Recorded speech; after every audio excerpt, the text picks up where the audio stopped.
Welcome back to the Donington Park circuit for the second time in the 2025 season. And instead of racing on the smaller national circuit, this time we are hosted on the GP, infamously a driver's favourite for a multitude of different reasons.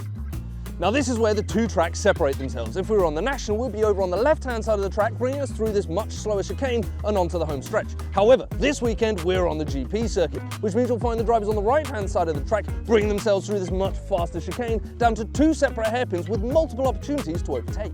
What is it that you prefer over the GB loop compared to the national, good sir? First of all, we go the other way through the chicane.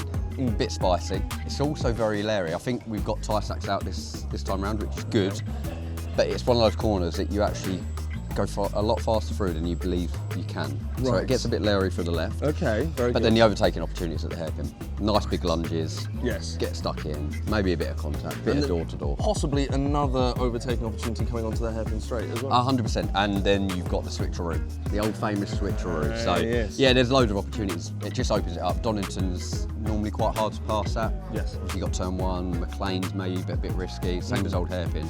But with the GP loop, we get a few more. The chicane's great to go through. I really like it. Very fast, a little bit faster.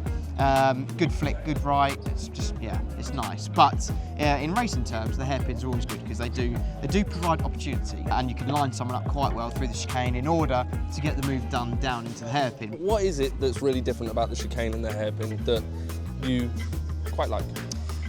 I think it just changes the dynamic. Obviously, the national layout flows quite nicely. When you take the GP loop, there's a bit more stop and start. It's not used as much, so there's a different grip level out on the GP loop than the rest of the circuit. But you know, the two slow corners do lend themselves to overtaking opportunities. The GP circuit does bring some elements into it. You know, you've got a lot more stopping at the hairpins. Yep. You've got a very fast chicane, but it's going to be very tricky to manage track limits through there. Right. It provides some great racing because there's loads more opportunities to overtake into two hairpins. It's difficult on tyres, it's difficult on brakes, Okay. But overall it is a great track. After topping the times of FP1, what is it that you like about the Donington GP circuit, Mr. Roman? If I'm honest, I didn't used to like it, but I've changed my mind after that session. It's quite good. It's just a different dynamic. Obviously, you turn left at the end of the straight. You have to remind yourself that when you on your first out lap. And the hairpins just add a little bit different. And I always like to think I'm a little bit like Ayrton Senna because he drove here and won. Right. So, you know, that's why I like it. I think from a driver's perspective, that chicane at the end of the back straight, Yes. because it's so damn fast, you have to be like ultra committed to it. Track limits are going to be a hot topic to it, so you have to be really precise. Dancing it coming down from probably 130 mile an hour down to into that chicane is hard work. Yes. But it's one of those corners that every time you go through, you're like, whoa, that was fast. So I think you can't help but love the GP loop here. Perfect.